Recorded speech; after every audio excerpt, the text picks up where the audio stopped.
Alright, so here in the top of Heavy Rain, we have it's the orange Zerg from Team Euroshopper. It is Trek-centric.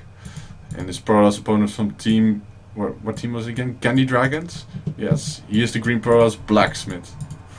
Yeah, Candydragons is it's the double Dutch Dragons. They changed their name, or they are just both. I don't know, but it does show their logo as well, so it makes a lot of sense. So they're a fun little team, and first game sure did pull through, and Euroshopper of course a regular for the Dutch StarCraft League, so all the credit to them. And Blacksmith and Trek-centric are not two players I'm very familiar with, but I'm gonna be looking forward to this. Maybe seeing Euroshopper pull it back. There's two things I want to mention here. First, it might just be me, but I think the logo of the Dutch Dragons is wobbling a bit. Like it's rotating, but it's also wobbling back and forth a bit. It seems. But it just irks me a bit. You know, I'm not sure why. Trek-centric is actually a personal friend of mine. He's a former high-level TF2 Team Fortress 2 player as well. And yeah, he's always been a pretty decent Zerg player. So we're gonna see what he's gonna do. He's already harassing a bit with a drone here, costing some mining time from Blacksmith, but not really, causing all that much of a havoc. No, but I've looked at the logo for Double Dutch Dragon. I can't see the wiggling, Jeroen. I'm sorry. It's, I'm not sure though. My sight is pretty bad. I have contacts for that. So it's like super subtle though. Like I'm not sure if people in chat can even see it, but yeah. Moving on, we do have the 15 height. Wait, actually, yeah, there was maybe even more of that. The 15, maybe 16, 17 hatch from the Zerg, which will now be scouted out by the probe from Blacksmith, who's making a nice round through his opponent's base, and yeah, Trek-centric is really keeping tabs on his opponent. Putting a drone there to make sure he knows where his own opponent is actually expanding. Yeah, both players know pretty much where this game is going so far, Jeroen. I mean, the probe indicates the expansion, knows the pool timing, and Trek-centric on the other side of the map knows that there's no expansion coming down, and I think he did spot the buildings on the ramp, well, at least one of them, but he should know that the cybernetics core is underway, because that would be very awkward to take a gas into Zealots. Yeah, it sometimes does happen. Trek-centric needs to be aware of the fact that this is a gateway expand, so the possibility of gateway pressure is very, very real, zealot pressure even. But it seems Blacksmith really wants to focus on expanding right now. This drone getting a lot of delaying done, keeps stalling the final placement of this Nexus, takes a lot of damage though, really wants to retreat and doesn't want to die. Nice job here with the dodging once again. Yeah, that drone is right now pretending it's a probe. I'm feeling, because I've seen this before, but it's usually the other way around, and that drone does a fantastic job at blocking that expansion for the longest time, and it's really gonna slow Blacksmith's plans down here. Yeah, it certainly does.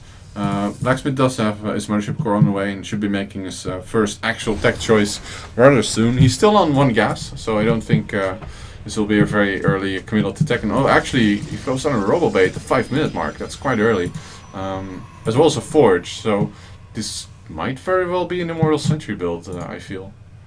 It should. It's a little bit. It's gonna be a little bit delayed, because especially if he wants the +1 damage with it, he hasn't gone for double gas though, which you really need that gas. You really need that gas for a build for this to work. Like I've done this a few. I'm not an expert Protoss player, but I've done this a few times, and off of one gas, you're not going to be able to do this, Jeroen. Yeah. One thing I'm also not too sure about is how tight this wall-off is. Like, Protoss players get screwed through this, you know? This gap here, next to the Forge, that might actually not be tight. I think you can squeeze Zerlings through it, and it doesn't look like it should be able to, shouldn't be possible, but it happens. I've seen it happen in major tournaments as well, against Koreans sometimes. Oh, Probe gets shooed away here. That's quite nice. Yeah, the Overlord from Trek-centric has got a nice scout off. It sees the very early robo, and it's actually a Warp Prism underway. So this might be a bit more of a gateway timing attack here with the Warp Prism. Very nice, and I don't think Trek-centric will be in a position to see this coming. He does have his own Overlord, of course, one on either side of the map, one in the middle, but not so much on the outskirts of his own base, and he's actually going for a quick lair of his own. Huh. Yep, it all does seem a little bit delayed for Blacksmith though. I gotta be honest here. Maybe it's because of the later Nexus, but around this time, War Prism he needs more gateways to really start putting the pressure on with that War Prism, or he could start getting the 2 Immortals in, of course. But he's still doing all of this as 1 gas, so he must have done this before, I feel like. But are 2 Immortals really going to pose that much of a threat right now? Well, they are if you can combine them with a nice warpin of Zealots. Yeah. More gateways are being added on, and he's actually still on 1 gas.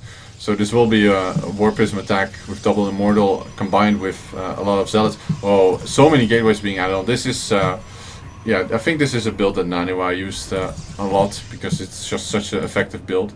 Roach Warren already on the way for Traxantic as well as +1 attack, and he has links out on the map, spreading a few more Overlords as well as links out on the map, and he will spot the pylon that the Blacksmith actually has right here, and he sends, actually should send a whole lot of links over there to kill it.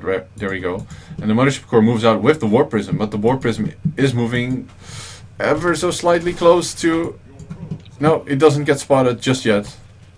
It doesn't get spotted, and Blacksmith has to be so lucky that his opponent did not decide to go any air attack, because he would be in a horrible position right now with an army composition of War Prism, Zealots, and Immortals. But he's gonna try to make something happen here, and it's gonna be a little bit tough, I feel like, with the amount of roaches coming out, but especially the fact that the Hydra then is it's about halfway finished. That's really gonna put a timer on this army from Blacksmith. Yeah, I'm not sure how he's gonna defend, especially against the double Immortal and the War Prism. Like, you need Queens to get there, but he's already in a very tough position. More Zealots being warped in. Roaches are desperately being made here for Traxantic. He's only barely up on supply. But yeah, here comes the first engagement with the Zealots. Somewhat being surrounded by the Zerglings, but these Roaches are not really doing all that much damage. Nice time warp here on the Roaches, but here come the Immortals, and they're gonna go to town. That's still Roaches on the production tab. I'm a little bit surprised. I would like to see some Hydras being made, because he did finish that Hydra dam, but he's losing a lot right here, and the Zealots are not being contested by the drones, that's for sure. And Traxantic is taking a lot of damage from Blacksmith so far. Yeah, I think with the addition of only Roaches for him now, this seems like game over, and 5 Roaches spawn in possibly the worst place they could have, which is next to the Immortals and the Zealots. He's trying to kite them around, but there's so much Protoss units here already. The attack is completely relentless here from Blacksmith. Very nice execution, I have to say, off of a build that would seem like it was disadvantageous for him, but you know, warping in inside his main base. The third is barely being mined. He's now taking out by Zealots. Immortals have closed the distance, are now killing the last of these Roaches, and wow, nice pickup even with the Warp Prism.